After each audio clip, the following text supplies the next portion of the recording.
Hello viewers, track star Abby Steiner has filed a lawsuit against Puma, claiming their shoes caused her career-ending injuries.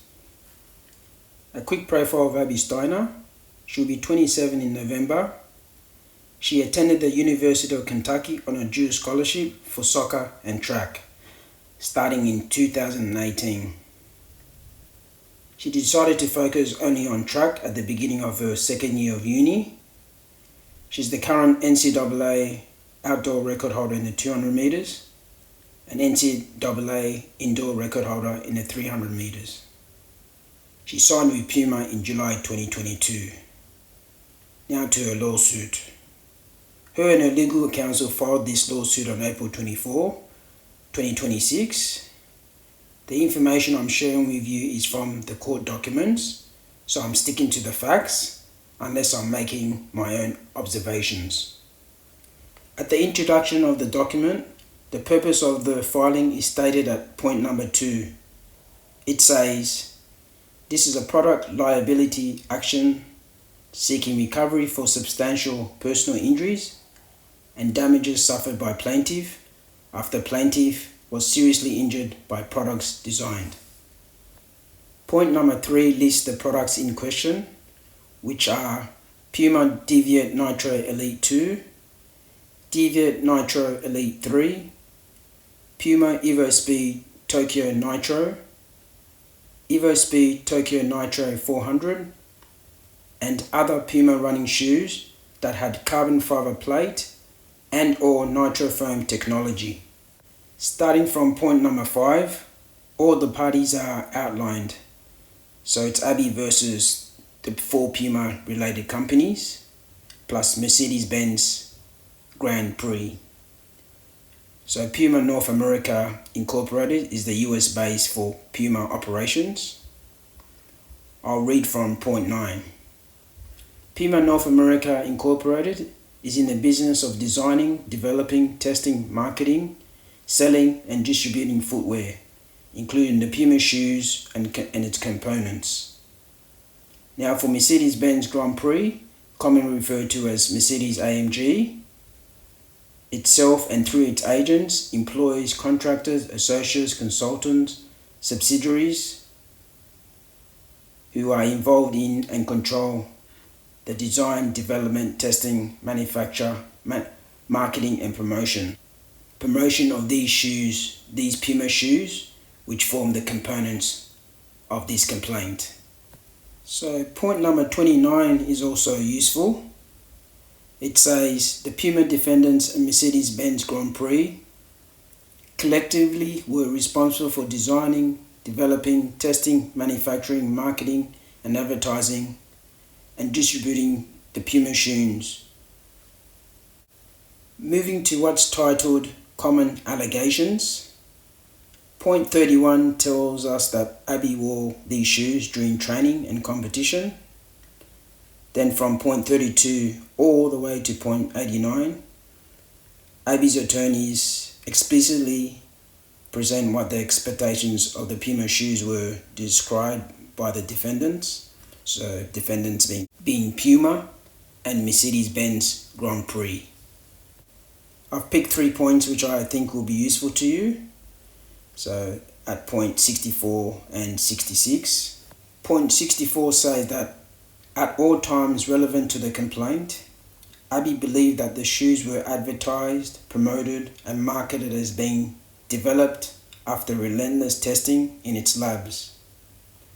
Then point 66 says that the defendants had an obligation to ensure the Puma shoes were safe and free of defects. Point 67 and 68 is where I feel Abby's attorneys are really starting to get to the meat of the complaint.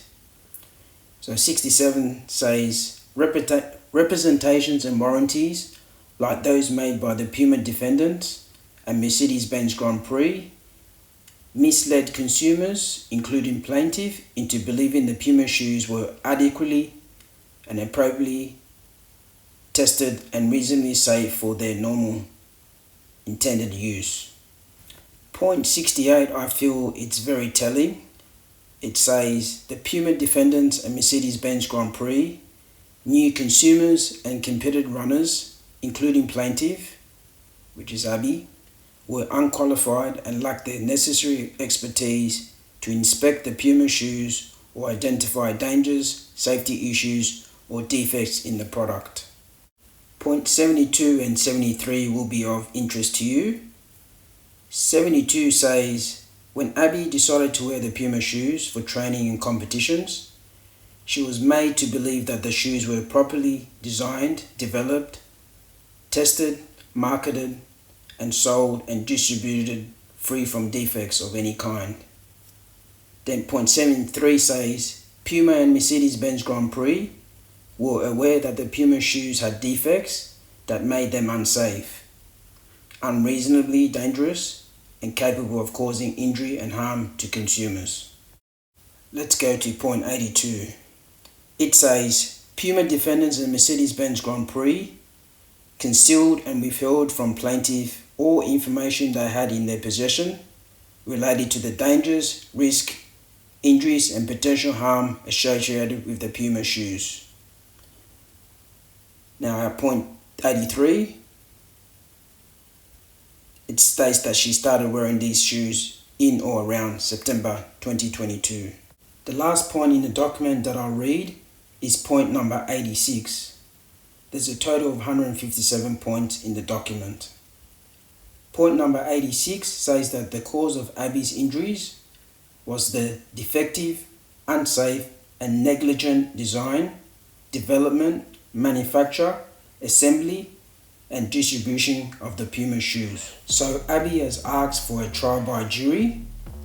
I wouldn't mind having to serve jury duty in a case like this. It would be fascinating because track and field contracts are very secretive. But in a court, at least some of her contract details would be revealed. One thing I've thought about is that Abby wouldn't be taking matters this far if she didn't think she's got a strong case. Because when you think about it, this would no doubt be costing her tens of thousands of dollars in legal costs. Abby and her legal team probably would prefer a mediation to settle out of court. And Puma and Mercedes-Benz Grand Prix might settle for this option as well, because they may see that that's better than opening up a Pandora's box.